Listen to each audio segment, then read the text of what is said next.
The moment your water shuts off, your home loses most of what makes it livable. Think about that. No drinking water, no toilets, no cooking, no washing. Within a day, a house that cost hundreds of thousands of dollars becomes barely functional because it wasn't designed to work without that single connection to the outside world. But a farmhouse built in 1880, that house could keep a family fed, hydrated, and functioning for days, sometimes weeks, depending on how much they'd stored and how carefully they used it, without a single pipe connecting them to anyone else, and hidden beneath the soil of thousands of old properties across this country is a water system that modern builders quietly walked away from, not because it didn't work, not because something better replaced it, but because it was simply forgotten. Today, we're bringing it back. Here's something worth sitting with. The average American home is connected to a municipal water system that travels through miles of aging pipes, pumping stations, and treatment facilities before it ever reaches your faucet. The entire system depends on electricity, chemical supply chains, pressurized infrastructure, and centralized management. And that infrastructure is quietly struggling. Water main breaks in the United States happen roughly 240,000 times per year.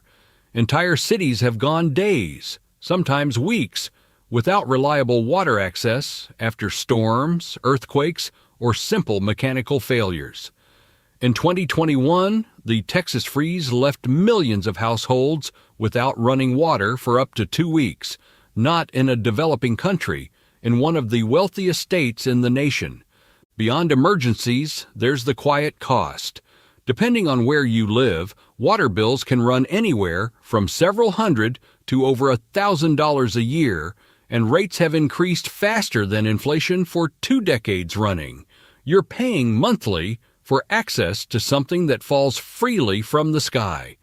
And here's the uncomfortable truth. Most of us have never once questioned this arrangement. We turn the tap.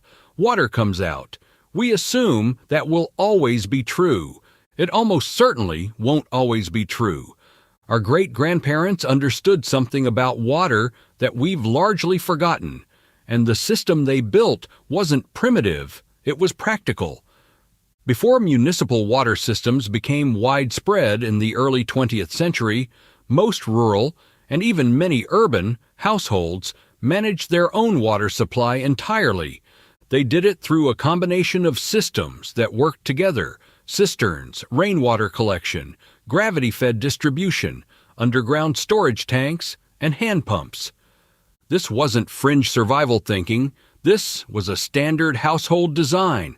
Architects planned for it, builders constructed it, families maintained it as naturally as they maintained their wood stoves or their root cellars.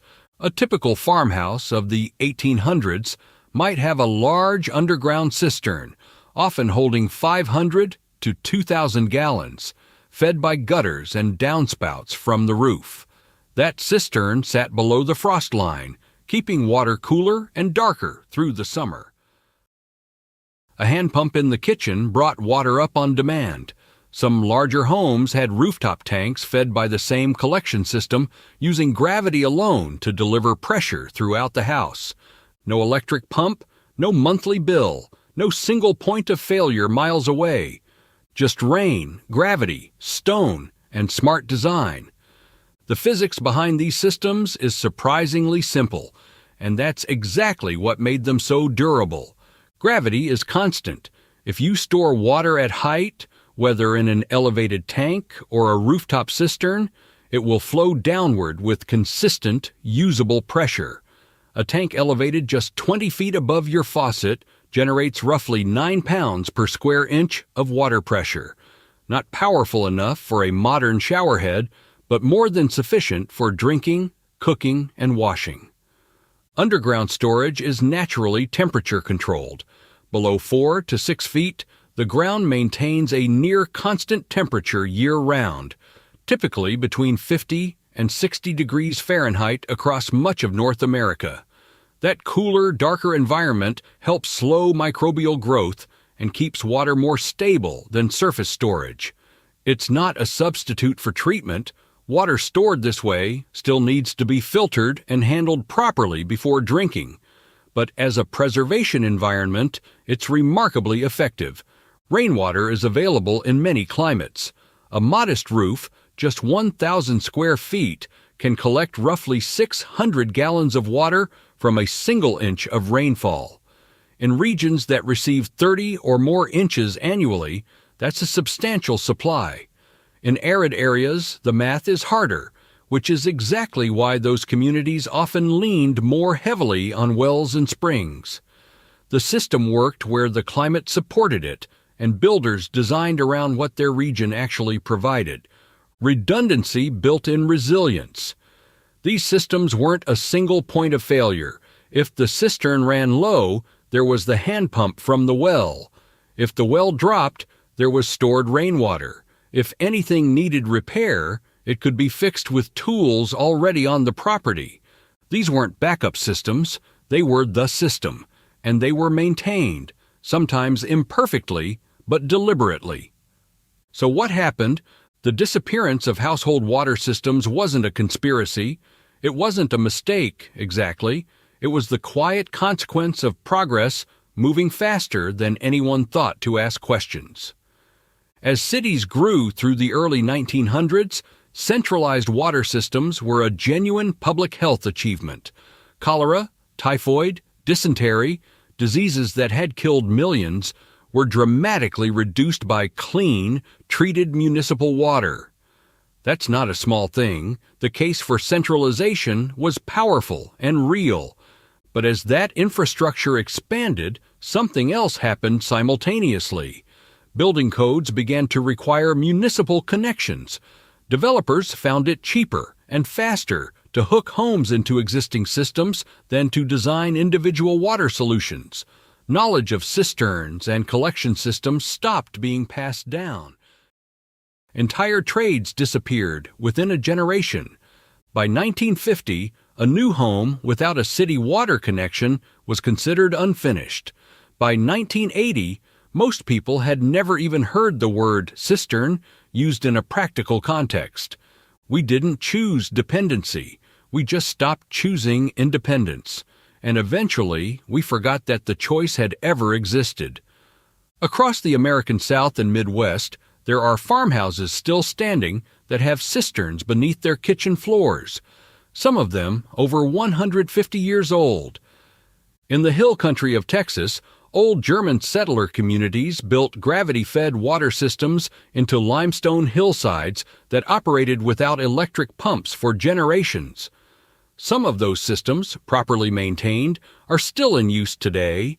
In rural Ireland and Scotland, stone-lined rainwater cisterns built into the walls of homes from the 1700s are regularly uncovered during renovations, structurally intact, their original purpose immediately clear to anyone who looks closely.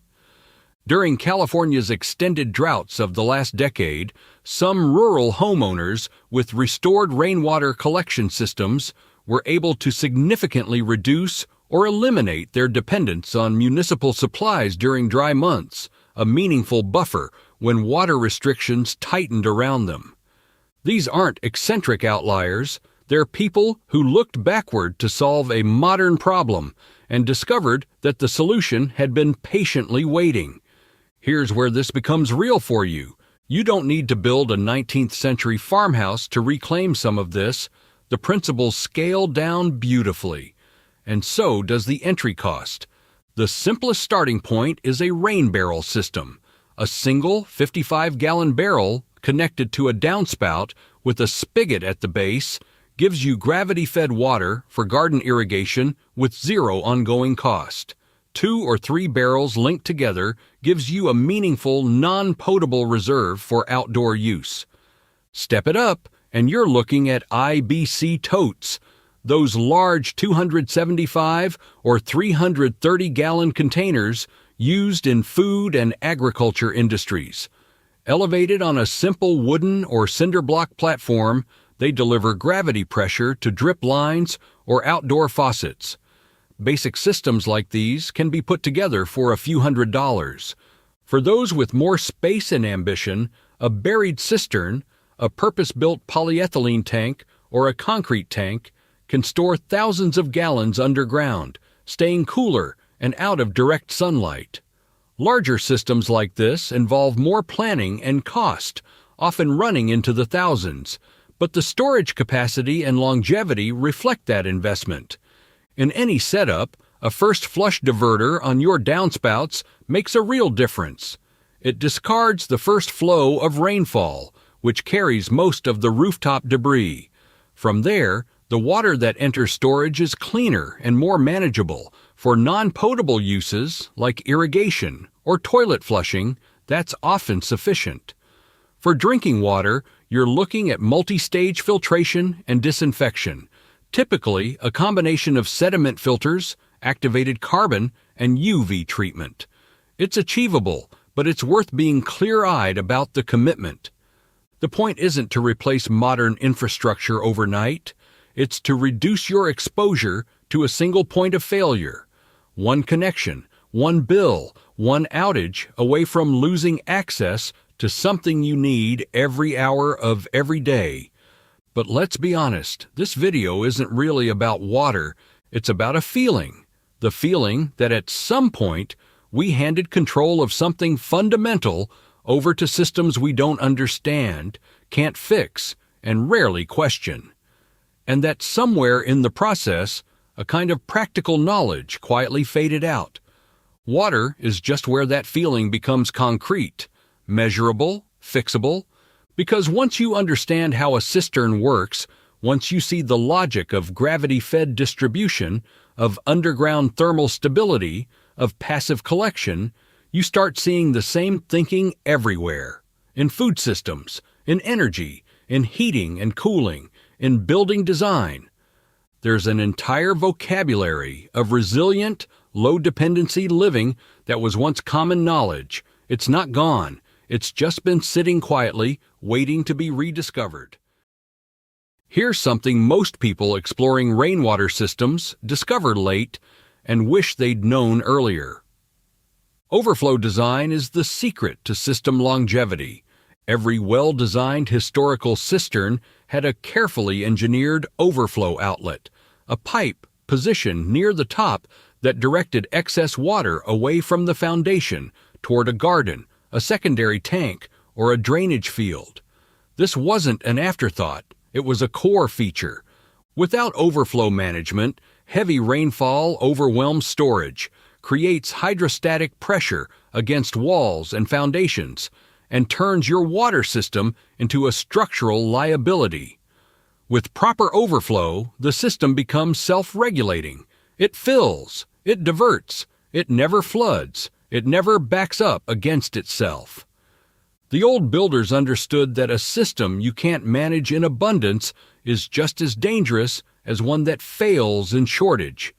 That principle, designed for excess, not just scarcity, is one of the most quietly useful ideas you can carry into any project you take on. We started this video with a simple observation. When the water shuts off, the modern home loses most of what makes it function.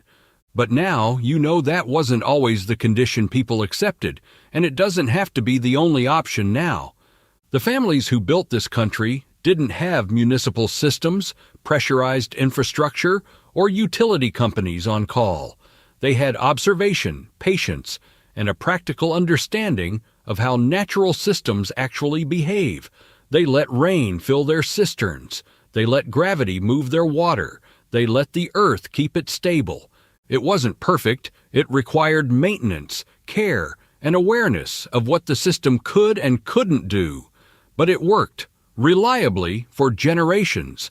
The knowledge never disappeared. It's in old building plans. It's under the floors of farmhouses that still stand. It's in the hands of people who never stopped using it. People just stopped paying attention. You just started again.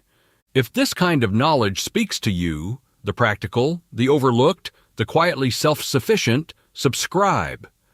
There's a lot more where this came from, and none of it is being taught in mainstream home building anymore. And if you want to keep going right now, the next video is already waiting for you. Let's just say modern homes have another problem that old builders solved for free, and most people are paying a small fortune every month because nobody told them.